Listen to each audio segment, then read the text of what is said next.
Hey guys, welcome to the Canada Puck Podcast, your weekly recap of what's going on in the world of sports, specifically hockey, even more specifically in Canada. I'm your co-host with the head cold, Mick. You can find me on Twitter at ProfitMick, and I'm joined every episode by my lovely and talented co-host, Grant, on Twitter at Fourth Line Sports. It's hard to believe, after all of the dozens of podcasts that we have recorded, that is almost nearly March, which means NHL trade deadline. Can't wait. Kind of love this time of year. Like, it's secretly one of those, I don't know, bring back like childhood memories of just like trades and playing the video games and just carefree, just drunk Tuesdays I used to have. Yeah, and that used to be the highlight. The drunk Tuesdays and Thursdays, the midweek. There was always excitement. Mm-hmm. It feels like it's kind of lost its shine a little bit the last couple of years, where we're waiting for shit to happen, and then there's a flurry of trades like after the time expired. But for the first 6 or 7 hours of the day, where you're listening to the talking heads, not a whole lot going on. No, not in the slightest. So if this is your first episode, welcome. Sorry about last week. Sometimes my program switches to my webcam mic, which is terrible. And we had a good show. We had such a good show. I was so excited. I actually went back to almost listen to us. And then I heard me and I was like, and I was like, that's a shame.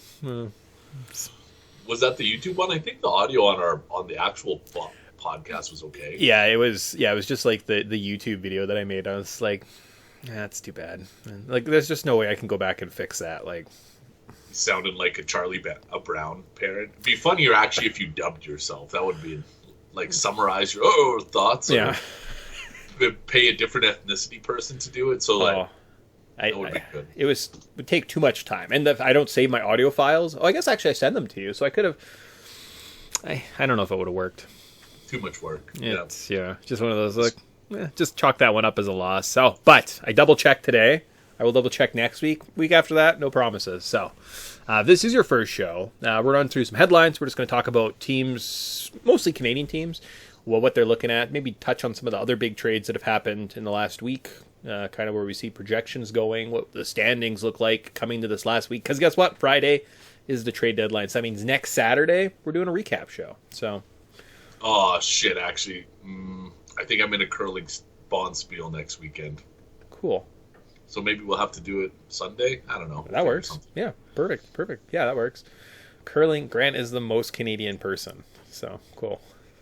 Yeah, I'm a conservative opinion for being the epitome of Canada. Mm-hmm. It's not bad. So, with that, you'll get some level of a recap. We'll see what happens, right? So, go from there. We're going to do those. We're going to scroll up. We also do fantasy advice, gambling advice, and look at boobs. It's good times. So scrolling up from the bottom, we got the lowly Columbus and the Anaheims and the Chicagos and the San Jose's and the Arizonas. And then Vancouver. Great. Bottom 6. Good job, team. Beep pew. So, in the spirit of trade deadline, is there anything Vancouver can do to salvage the year, or is this just a run out the clock situation? I think, Horvat was the big one, right? Getting a piece back from that. Do they have Besser? Are they talking about shipping out Besser? Like, he might be available for a pick or something, so we'll see kind of what the forward market looks like. But other than that, no. Right? Like, the only one I've heard that would make sense is some young person with term. So if you looked at the Arizonas and you see the Jacob Chikarins kicking around, he's been available for a long time. Like, what's the asking price on that? I don't hate the play of. I've heard people say that like St. Louis might be interested in those people. So rather than doing like a full teardown, they're just going to take their pieces and try and bring in like a Timo Meier and a Chikarin, and all of a sudden now you're like, oh, they're kind of like retooled and ready to go, right? I don't know if Vancouver's there yet. Like, I still think the best option for this team going forward is Bedard or bust kind of thing, and figure it out if you don't get him. I agree. I don't think maybe it was a pointed question, because I don't think that there's anything Vancouver can do at this stage. The season's basically over. Yeah. The only thing that I could think of, maybe they should pull a Denver Broncos and just trade for a head coach. Or was it Denver that traded for Sean Payton? They did. Was it? Yeah. Yeah. Maybe like trade for a head coach. That's the only thing I could think of that Vancouver could do to make this season less shitty. But you just had Bruce Boudreau, and then you just fired him for some reason, and now you're trading for a coach? Man, if it works for the Broncos next year, the Vancouver Canucks are going to regret this advice. Not taking this advice, that is, so. Spoiler, it probably won't work out that well, so. Apparently Russell Wilson is just terrible. Good to know. Great, awesome. Oh, look at that, 26th, Montreal, La Belle Provence. What should Montreal do? They need to trade away more players to teams worse than them for their first round picks. Like, they need to load up on the amount of picks that they hold in the top 10.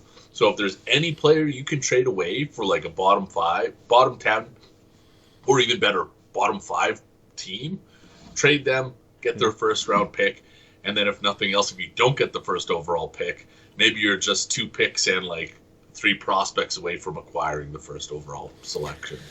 Anyways, like Vancouver, their only hope is to get Connor Bedard.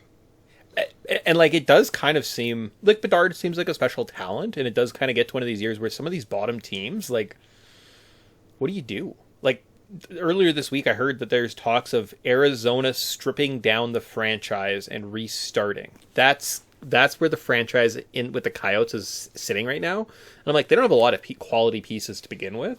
So how do you get any worse than that? And is it just like you need Connor Bedard, or you're just hooped? You know what'd be even better? So you know how the draft lottery works? Mm-hmm. It's like ping pong balls, and those unique combinations are assigned to different teams. Montreal should even just try and acquire some of those combinations. Like, be like, here, we'll give you Nick Suzuki, Columbus. Give us, I don't know, 10 of your 1,000 combinations. Yeah, something like trade percentages and stuff just to load up. That's kind of it. I mean, it's unfortunately it's kind of boring for some of these bottom teams. Like, I think Ottawa's kicking around somewhere, 23rd overall. Although Ottawa's weirdly in a playoff spot, or like in the playoff hunt at this point. So I was going to say exactly that. We shit on Ottawa week over week and how disappointing they are.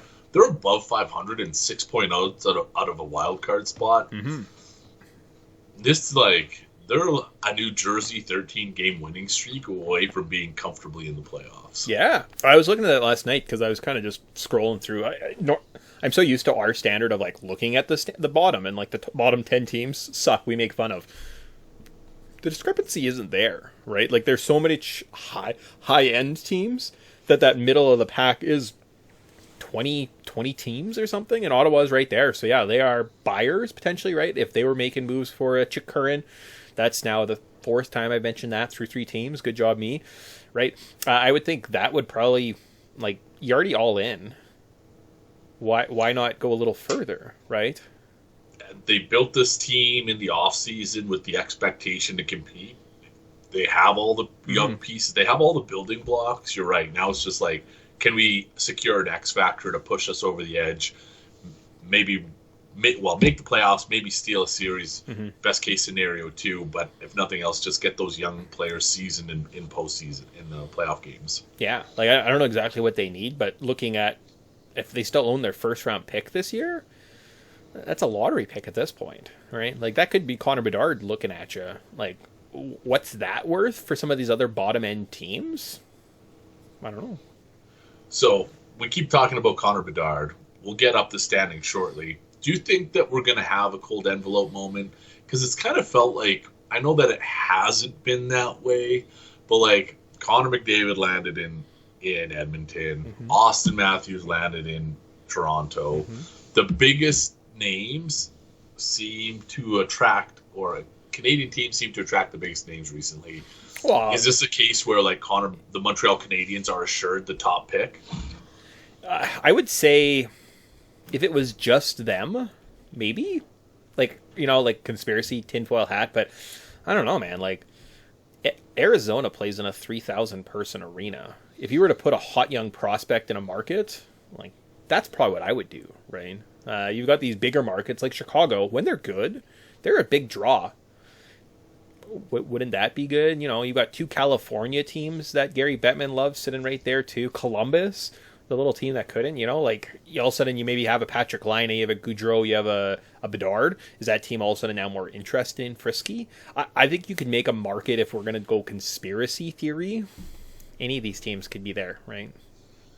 See, so if Montreal wins this draft, I am convinced this is a loaded lottery, and like it was only meant to go to one place. But I would argue that Chicago's had their moment. They had the Kane Taves era from early aughts, and they've kind of grown out of it. Maybe New York, but even New York's kind of, they've flown close to the sun. Who was that Lafreniere character they got a few years ago? Like, I don't know. Feels like it's Montreal's turn. Okay, cool. I mean, am I against it? No. I would be okay. I like when Montreal's kind of like a good team. They seem like they like kick the Bruins around. I realize I'm wearing a Bruins jersey, but I do hate them. This was more of like I don't know. I was looking for my Patrick Marleau jersey. No idea where that was, so. You're wearing it ironically to prove a point. I get it. Yeah. Well, I wanted to look like I was tough like Happy Gilmore. I'm actually just a golfer. I really like golf. I just talk on this hockey podcast. So. Let's see. Capitals. Ooh, they're at the bottom. Nashville, Pittsburgh, Florida, Detroit, Calgary at 16th, middle of the pack. What did they do this week? They beat Arizona, then they lost to Vegas, and now they play tonight against Colorado. Did they lose to Philly this week too? The part that I don't get is there's no consistency with this team. Like analytically, they set up exceptionally well. Top third in expected goals for percentage, but there's just like, I say this all the time, and I'm going to say it again, players are a function of their environment, and when they got rid of Goudreau and Monahan, and they replaced them, the players they've replaced them with are not thriving in the same way. The other concerning thing is Markstrom. The guy's fucking spiraling downwards. I think his season-long save percentage is in the 80s now, and I think they've got three more years of this. I think this is year 3. And then they have 3 years after. Wasn't it a 6-year contract? Oh, yes. I'm pretty sure it was. And they're just a dumpster fire. I don't know what you do. They're out of the wild card by a couple points. I don't know. Are they buyers? Are they sellers? Right? I think pretty clearly Montreal, Vancouver, just be terrible. Like, if you could trade for somebody who has a terrible, like, the Marian Hossa skin disease, your whole team gets it, is probably your strategy. Ottawa...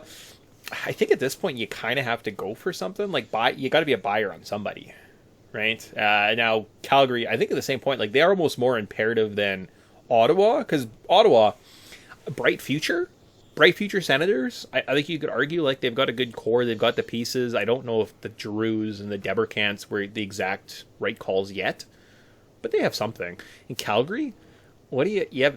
A 30-year-old making $10 million a year playing on your left wing that doesn't want to be there? Cool. Kadri, 32, $7 million. Like, it's just... Mm-hmm. I don't know what the solution is in Calgary either, but it feels like things are going to get worse before they get better. Yeah, and they have this pick. They have the Florida pick from the Tkachuk deal. I wonder if they could... They seem like they're all in. Is going for a Timo Meier, is that the move? You know what? That would probably make the most sense. Who do you trade? Lucic he's an unrestricted free agent, 5.2. Maybe that's the play. Here, take Lucic in a first-round pick and maybe a prospect and send Meier our way. Maybe that's the play. Something like that. Or like, we got 2 firsts. I'm like, we got this extra surplus one from Florida from like next year. Like, I don't know. Like, move those assets, try and compete now. Just have guys in the building. Say, look, we've got him, we've got Huberdeau, we've got Kadri. I don't know. What I've gathered is maybe the Arizona this week isn't a good example because they thrived against Arizona, but Flames are short on scoring. Like, they have all this finesse, they've got great analytics, but it's just the output that they're struggling with. Timo Meier would be a hell of a land if they could get him, and I would say that, man, that would even put the Oilers and Kraken and Kings on watch because, like, you get that scoring. Would you? So I was watching a Flames game the other night. No idea why.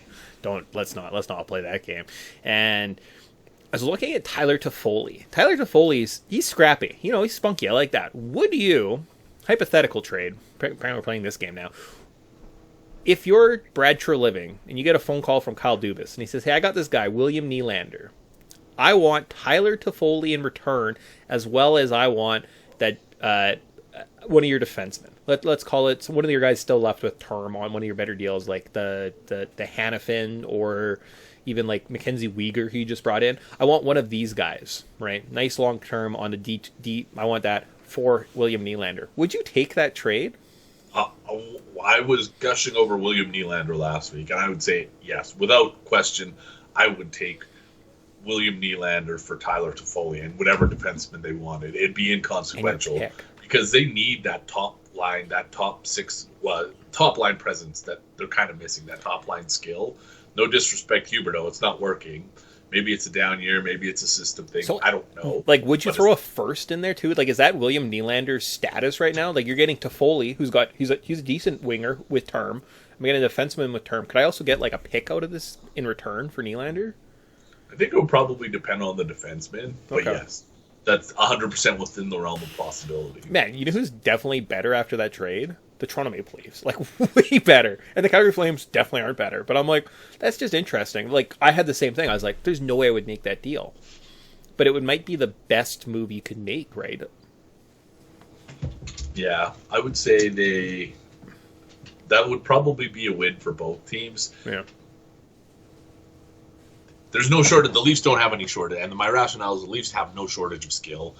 And not to say Nylander's worthless in the system. Obviously, he's exceptional. Mm-hmm. But, like, imagine having your depth at center and then Toffoli, who's a natural, like, trader man. Mm-hmm. It just feels like both teams get better. And then the Flames get the skill they need, too. Cool. All right, well, there you go. There's a hypothetical trade. Trade William Nylander. Colorado makes their steep incline 12 for the Seattle Kraken. That's terrible. Oh, and then we get number 11. We get the Winnipeg Jets. They're just doing stuff. I haven't been paying attention. I don't know what the hell's going on in Winnipeg. I don't know. So it feels like our enthusiasm for another franchise, Mick's a Leafs fan, I'm an Oilers fan. We adopted the Jets as like this mutual, let's cheer for the Jets a few years ago. It feels like they've been replaced by the Ottawa Senators, and now I don't care about the Winnipeg Jets. Yeah, that's exactly what happened. like spot on. Myself, I saw a part of a game. I feel like I'm disappointed when I see the on-ice product. Like, I understand they're getting the results, but they don't... I don't know. They don't have that it factor, right? Like, when I watch them, I'm not wowed by their performance. They have some sluggish players out there. They're only like... I don't know. Once in a while, they do something. I don't know. I don't have the sample size to talk about the Jets. They're still a top team-ish. Do they make a big move this year? Again, Carlson. He's got term. He has to play in your city. I kind of feel like the Jets they probably have a better asset trunk and they could go get nice pieces. But like if the Jets traded for Timo Meier saying, look, we want to build around him going forward, knowing that maybe Mark Scheifele wasn't quite the piece, he wasn't quite the offensive catalyst that we thought he was. We think Meier could get us over the hump. We've got all these other pieces to build around him in the future. I could see Winnipeg being in every conversation for every big name piece left on the board. I could also see them trading for Paul Stastny, some inconsequential third line utility player, right? So it's kind of, I have no idea what Cheveldayoff. I know Cheveldayoff hates trading, so I'd probably think the latter rather than the big splash, but I don't know. It feels like that's been their Achilles heel since they come to Winnipeg, is that they haven't made the splash. They haven't gone out and, like, at one point 4 or 5 years ago when they had Dustin Byfuglien, when they had Tyler Myers, when they had all those, when their blue line was Jacob Trouba, like they had Josh Morrissey was their 6th best defender. You're right, they had lots of pieces. They've lost them though, right? Just because people don't want to live in Winnipeg. I don't know what it is, but that's what, and kudos to you because you didn't bring up Jacob Chitrin. This is probably the best fit for him is Winnipeg, but like the Carlson, yeah. If they could land Carlson, that would be the biggest grab. But if their consolation prize is Jacob Chitrin, they need a defenseman. They just need to insulate Connor Hellebuck. They've milked him for all he's worth. It's time.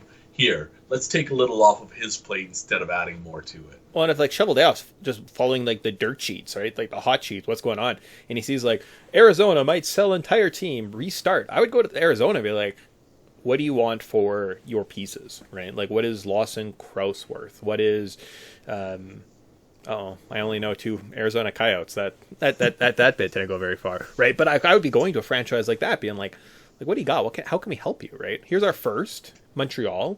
What kind of pieces can we get in return for our first, right? Because like Grant said, maybe Montreal ends up 3rd. Now you've got 3rd, 20th, and next year's first. There's 3 firsts you could throw at Bedard, right? Like if you need to go all in, collect those pieces. These guys have a couple that they could get rid of, right?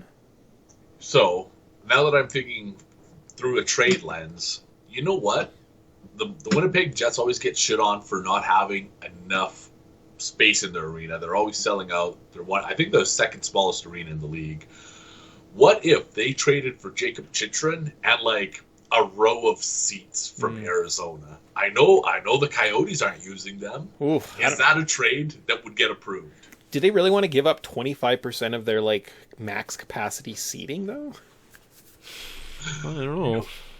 The saddest shit, I read this on the news. We're crossing barriers today. You know that they've literally run out of water in the Phoenix area. There's some communities where they don't have water. I couldn't help but think, how fucking selfish are the Arizona Coyotes, where they're just dumping water on ice in the middle of the desert. We got a truck that puts water on our frozen water. Oh, okay, cool. Oh man. Anyways, I just. That's the NHL I yearn for. Let's hear more about that. All right, let's hear more about that. Here, like a top 10 team like the Edmonton Oilers. I'm okay. I'm okay with the Edmonton Oilers as a top 10 team because they were like bottom feeders all season long. I'm finally they finally got over that hump. But they still have flashes of just absolute shit. If you're up 5 or 6 goals, what was it, the Penguins the other night? It was like 4-1, and I was watching, and I was like, I'm just going to watch to the next goal, because if Pittsburgh scores, they're winning this game. Like, no hands no hands about it. Like, they're winning. I think Edmonton went on to score like 2 or 3 more times, and I was like, that was a close one. Whew. You're right, and that's the thing.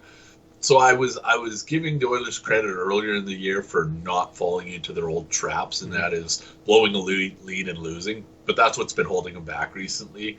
I see that they're down early against the Columbus Blue Jackets, which isn't a good look. But that consistency is just, and that like consistency and resiliency are the things that are the Oilers just still fucking miss out on. I don't get it, but. You know what's going to be the biggest tragedy? For months, since the start of the year, everybody's been talking about the moves the Oilers are going to make. We could potentially see this team not make any. The way things are going, they might not make a trade. Like, if you're going to lose Jarvie at the end of the season for nothing, big deal.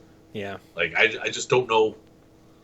Like, they can't afford Carlson. For the love of God, I hope they don't afford Carlson. Yeah. Patrick Kane doesn't seem super keen on coming. Like, what other piece? Like, they need that big piece to push them over the edge.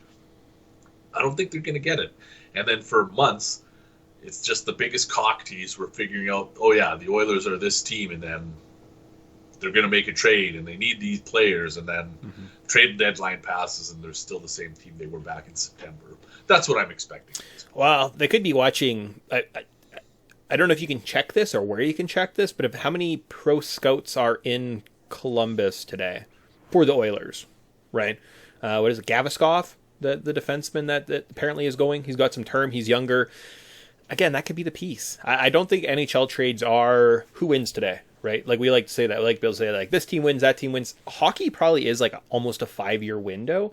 If you're trading your first this year for, say, Gaviskov, and he's on your team with term and he's under 30 in 3 years, like you probably win the deal, right? It kind of like it almost one of those things where rentals are hard to judge because if a rental player stuck around, like that Mark Giordano for 2 seconds last year, as well as he extended for 2 years for like league minimum. That's an amazing trade that Dubas made last year at the deadline. We don't like talking about retrospect, right? So I mean, like if the Oilers made a trade for a younger D-man that was with the squad for a little while and like became a piece, that's huge, right? Like you don't have to make the instant impact. Carlson looks great this year. He's injured next year. Fuck trade. You need to make like the trade that looks good years down the line. So I don't know. We'll see. That's an important perspective. The trade to look good years down the line. I like that. Well, not only that, but does it fuck with guys, right? So last week, I mean, there's only one team left to talk about, the Maple Leafs. We like weirdly broke the news to Grant that Ryan O'Reilly was a Maple Leaf. Since then, I think they're 3-1. They lost to Chicago on the Sunday, kind of a lazy affair where their goalie literally pooped himself. So I don't know. I would have a lot of stock on that loss, but with that trade, we've seen Boston with the retaliation this week of getting Hathaway and Orlov for essentially the same thing that the Leafs gave up for the Ryan O'Reilly deal. So that's kind of the market that has been set. So sometimes doing trades early is you can unfairly bias the market against everything else, because I think Boston overpaid for their trade package compared to the Maple Leafs. Like, and now everything else is probably going to be a little bit more expensive, right? So. Because Orlov, was it first? Did they give up a first and a second? Second, third prospect, and Craig Smith, who was a rotational player for them at this point. So, damn, yeah, I don't get it. I don't know. Maybe this is just the going rate. Maybe Boston felt like they needed to make a move, but why give up all of that when you're the best team in the league? Like, what is the shortcoming that you're trying to fill by making this trade? That's the part that just I couldn't get my head around. It's like, you're already the best. How does giving up, future capital make you better now? Well, that's the thing. And like, if you're like, we're scared of the Toronto Maple Leafs in the second round of the playoffs, guess what? You have the greatest protection in the world. The first round of the playoffs will take care of the Maple Leafs. You don't have to do anything, Boston. Like, what are you doing? Like, what are you afraid of? Yeah, you fuck. Gutless. That's what we'll call that trade. Just like, it was one of those things I was like the Leafs now look better. And again, if they lose in the second round because of this trade to the Bruins, hey, that's a second round loss. I think Leafs Nation at this point would be like, all right, maybe next year. We got this, right? Like, we got this, right? So the Leafs, at this point, doesn't matter what they do. Like, they probably make one or two moves, bring in an extra skater somewhere. I don't know. And this is the Dubas advantage, is that he knows exactly which players are going to thrive in his system. Yeah. And when they make a no-name trade for somebody, a third liner on the Coyotes that we can't even name, it's like, until they land in Toronto, we don't actually see their potential. And then it's like, oh, fuck, this is what they can do. Well, yeah, like, go back, like, Connor Timmins was brought in lazy... I couldn't remember his name. Some lazy day in October. They're like, oh, here we go. And now he's signed for the next 2 years for, like, $1 million, and he's playing bottom pairing minutes on their defense, and he's putting up points. Like, okay, I guess that was worth that unnamed prospect that you'll never hear of again. Yeah. So, I don't know. Dubas is doing a good job. Is he on the hot seat? Probably, right? It won't happen until the playoffs, and that is, he will only be on the hot seat if they lose in the first round again. But I know that he's not done wheeling and dealing. Yeah. He is like a very shrewd man when it comes to operating an NHL team, and he always knows the moves that make the team better. He just fucking doesn't care about goaltending and the importance of it in the playoffs. Anyways, maybe this is the year. 3 goalies. Somebody shits the bed. Guess what? Samsonov, you're going in for the second because Murray's a piece of shit again. Oh, but he's like, but I have an upset stomach. I'm having a lot of diarrhea. And you're like, oh, well, you still got to play, bud. Sorry. Huh. Don't worry. We got our E-Bug, our emergency backup goalie. He's already 1-0. We'll just get him in the net because that's how little I think of goaltending in the playoffs. It's true. I don't care about it at all. That's okay. Oh, that's too bad. He saw Mike Smith battling it out there last year, and he's like, all he needs is just a fucking hard-nosed, tough-ass motherfucker. Like, that's all you need. Just a motherfucker out there. Mike Smith will get you through a playoff series or two. Yeah. And you know what? He'll fucking leave bloodstains on the ice behind, too, which is great. I miss Mike Smith. Yeah. Oh, man. Oh, like, there was a moment where I don't know, it was like long hair. He had like his long hair down, like wrestling style at one point. He had like a flip back, and I was like, Grant's fucking loving this right now. Like, that is the most Edmonton Oiler goalie I've ever seen in my life. Like, he's out there like icing his knees, like rubbing his ice on his knees on the ice in between like the periods, and he's like, oh, this hurts. And I was like, fuck, you're getting a cult following right now, buddy. He shades of Dwayne Rollison. I remember Dwayne Rollison used to always get heated. But I'm actually driving up to Edmonton on Monday to watch the Bruins versus the Oilers. Nice. My sincerest hope is that there's a clearance section that still has a Mike Smith jersey, because I will not leave without it. I can guarantee you that. Solid. Other than that, other teams that haven't just made moves yet that I'm expecting to make a move. Carolina probably has something left to do. Sleeping Giant, I think they're mine and Grant's favorites for the Cup right now. They're sitting in second. They're 7 points off getting the President's Trophy. I don't know. Carolina, they might be a tough one, right? New Jersey, I think they're a little bit overinflated. I wouldn't be too concerned if they made a move, right? They're still kind of young, up and down. Tampa Bay probably still has a move left in them, and based on the fact that we've already seen Boston and Toronto load up. Other than that, are the Kings going to do something? I was thinking maybe Avs. I could see the Avs wanting to make a play. Things aren't going great for them this year. So those would be the ones like Tampa Bay, Los Angeles, Colorado, and probably the Oilers. I don't know, but also Make my words. Oilers are going to be much ado about nothing. It's going to make me so angry at the end of this week when it's like, oh, we thought the Oilers were going to make a trade, and we talked about it for 10 straight months, but they didn't do anything. I can't wait for that sentence to come out of Bob McKenzie's mouth on Friday. Like, trades are weird. Jacob Chikrin? And I realize I mentioned him. He's been sitting now for, 8 days for trade-related reasons? So there's there's a deal potentially somewhere that just isn't materializing. So, he's leaving, but he's not playing. He probably doesn't care to play in front of the 2,000 people at the arena, and they're still winning. Randomly, they've won games this week. I don't know. Yeah, good luck figuring the Arizona Coyotes out. Yeah, so that was kind of it, at least on my end for just trade pieces that I was thinking. I could pull up an actual trade list and we could review. If that's something you care about. If not, you're like, I think that's good. That's a good primer. Yeah, I think that's a good place to end. Okay. I mean. Next week, I think it'll be fun to look back at the trades that moved the needle for us. Mm-hmm. But, truthfully, I don't care what someone else has written about what the Nashville Predators might or might not do. Yeah, there you go. Cool. So, before we leave, though, and we get into our own fantasy advice, which is terrible, we have to make fun of NHL.com's fantasy advice. Because last week, oh boy, they gave you 4 picks every Saturday for some reason. And they were like, man, you want a goal? Anthony Cicerelli and his 0 goals. That's what you want. You want a power play point? Look no forward. Then forward for the Buffalo Sabres. Casey Middlestat.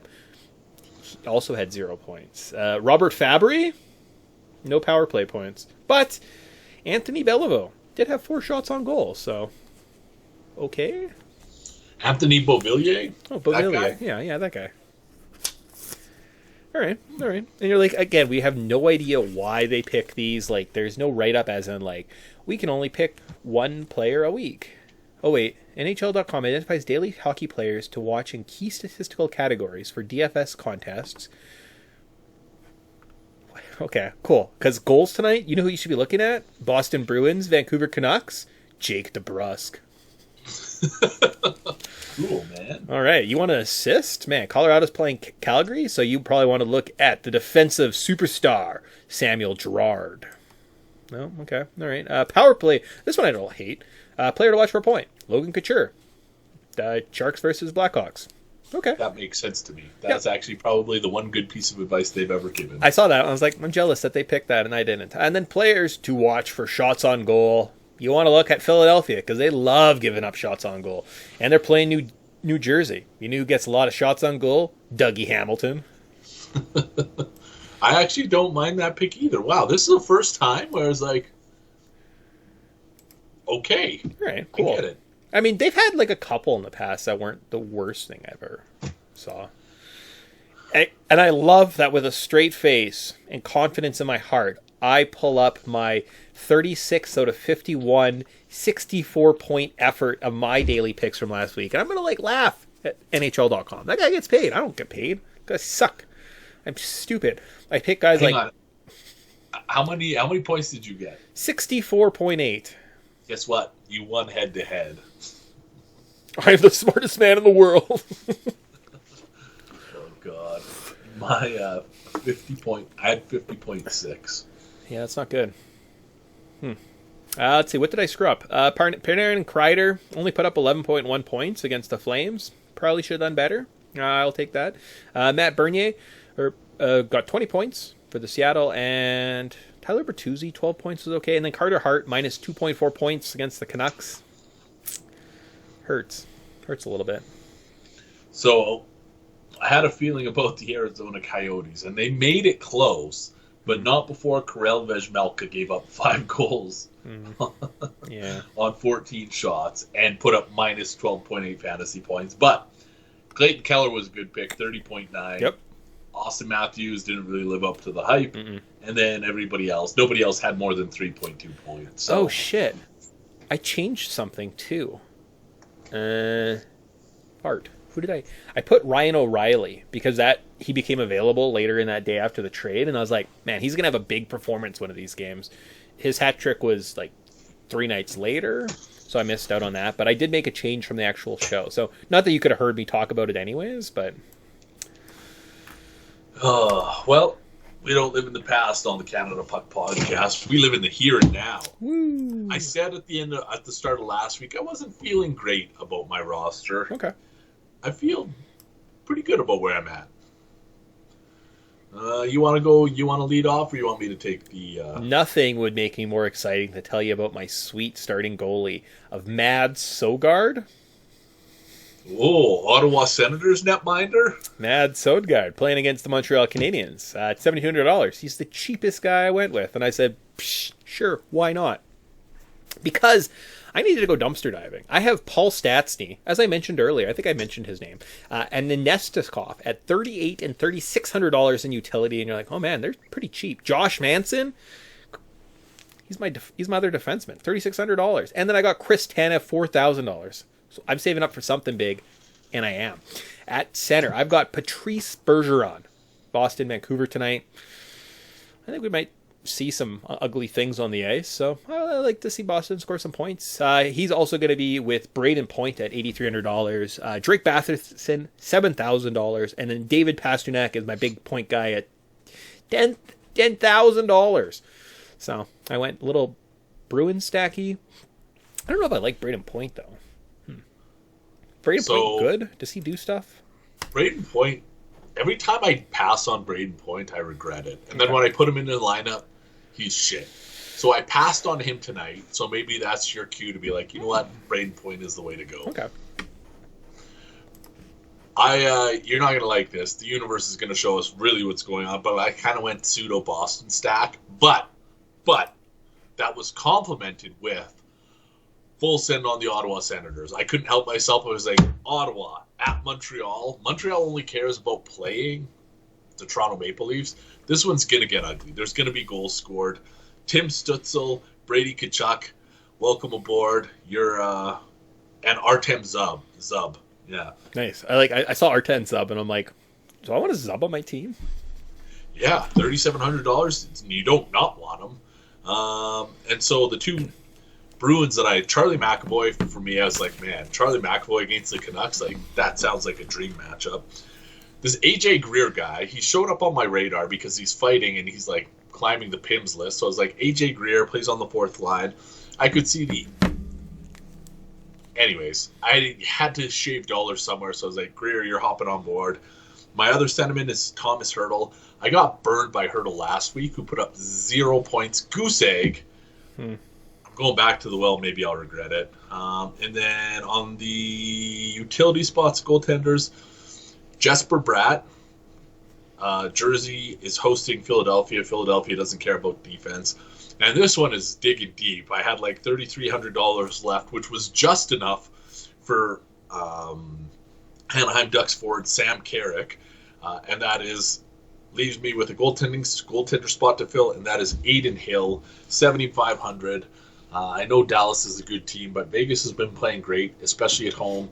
I don't even know he's listed as day-to-day, but I think he's starting, so there might be some... I might change my goaltender, but that's where we're at for now. Solid. I like it. No, I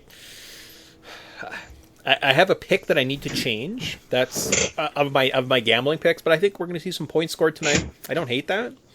I don't hate that at all. I don't have any pieces of... sorry. Any of my overs. I don't know if I should pair those up, so... But I like that. I like Boston to score some points. See what happens. We will see what happens. Good stuff. Yeah. And I mean, I'm not going to change it. I'm not going to tinker. I might keep an eye on Mad Sogard. I don't... Like, other than him, the only thing I can think of is maybe this one gets out of control and it's like 7-6 in overtime. Maybe that's the only downfall, but I like... In my heart of hearts, I think Ottawa's walking away victorious in this one. Yeah, that's fair. Last time, I feel like I told them they were dead to me a couple weeks ago, so I don't know how I feel about gambling too much. But Drake Batherson, that could be a stud in fantasy. So there you go, cool. So now you know our advice, but we'll get lucky and we'll win some money for the first time in a long time. We'll see. Time will tell. I like both our strategies, so we'll see. All right, cool. Finally, we've got some gambling advice for us. So what we do is we take 100 theoretical dollars, bet every single cent every single week, keep track of how we're doing, and you guys get to just revel in our misery or succeed, because sometimes we give some good advice. I think I went 2 for 3 last week, made about $124, so I'm up to $360 on the year. Grant, how are you? Have you dropped below 1,000 yet? No, I went 2 for 3. You know what? I would have went 3 for 3 and it would have been a very glorious day. But I told you I took out the Columbus Blue Jackets. It was like I took them out and I replaced them with, was it the Rangers maybe? Anyways, it wasn't meant to be. The Rangers lost, the Jackets won. I think that's what it was. Mm-hmm. So, anyways, that ruined what would have been a perfect day. Otherwise, I hit overtime in Anaheim, LA, and Vegas is plus money underdogs. So I think I'm up to, I don't know, 1,300 or so, nice. Something like that. Okay, it's been Sweet. A good year. Yeah, I got 2 solid plays, and I've got $50 I want to spend somehow. I don't know how that's going to get spent though. All right, well I got the usual teed up here, so I wasn't kidding around when I said I could see this game going overtime earlier, but Ottawa, Montreal, there's a couple of things that are pointing me towards this game going to overtime. One of which, it's plus 400. And Ottawa is listed as the favorite. They're not that much better than the Habs when push comes to shove. Saturday night, it's hockey night in Canada. For me, it just feels natural. Like, this feels like a good spot to roll the dice. $30 to win 120.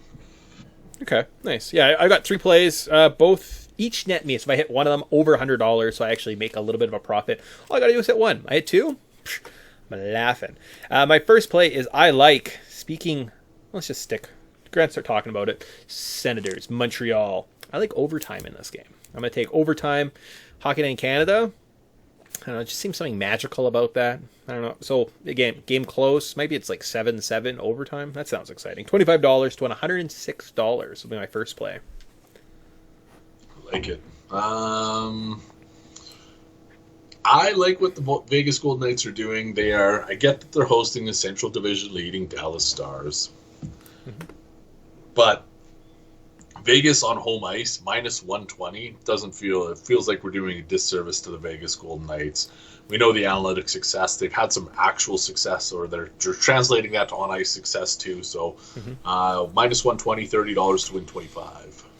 Okay. I have a play that also works on that because that is kind of the Western Conference powerhouse right now. You've got the Pacific leading Knights versus the Central leading Stars. They are, in theory, your maybe preview of your Eastern or your Western Conference finals. It's kind of exciting. Neither of these teams like scream. I don't understand how Vegas works actually at this point. Like, I think that maybe Pietrangelo plays there, and maybe they have Jack Eichel, but I couldn't. Phil the Thrill. Can't forget about Phil Kessel. I forgot all about him. So that's kind of where that is. So with that being said, I like the play of just Dallas +1. It's going to be kind of a push in overtime. In a close affair, you kind of keep that. I don't hate kind of getting the plus points.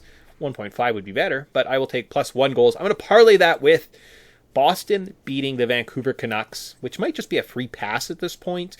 I can't imagine the Vancouver Canucks that currently play for the Canucks care about the Stanley Cup Finals from like 11 years ago. So that animosity that relationship's probably just over. They don't care. So I think those two together, I can get plus money, plus $116, $50 to win $107. That's going to play tonight. If it is push, I guess I'm just putting $50 on Boston. What would that return? Probably not a lot. Let's see. Boop, boop. $20. $16. Yeah. Woo. I'll take it. Beggars can't be choosers, right? That's it. I have another one. As we were talking about Vegas versus Dallas, I started thinking, I was like, maybe that game goes to overtime. But I'm not going to call any audibles. Ooh. If you had nothing to do, sit at 8 o'clock and just watching like 4 hours of like a game like that, or like 3.5 hours, be all right. Yeah. I'm going back to the Red Wings because I like Detroit on home ice, and I feel like they are due for some success. Tampa Bay, I think, is spiraling in the opposite direction. I was thinking Detroit straight up, but I was like, you know what? I will just bet it to go to overtime. Plus $330, $30 to win 99.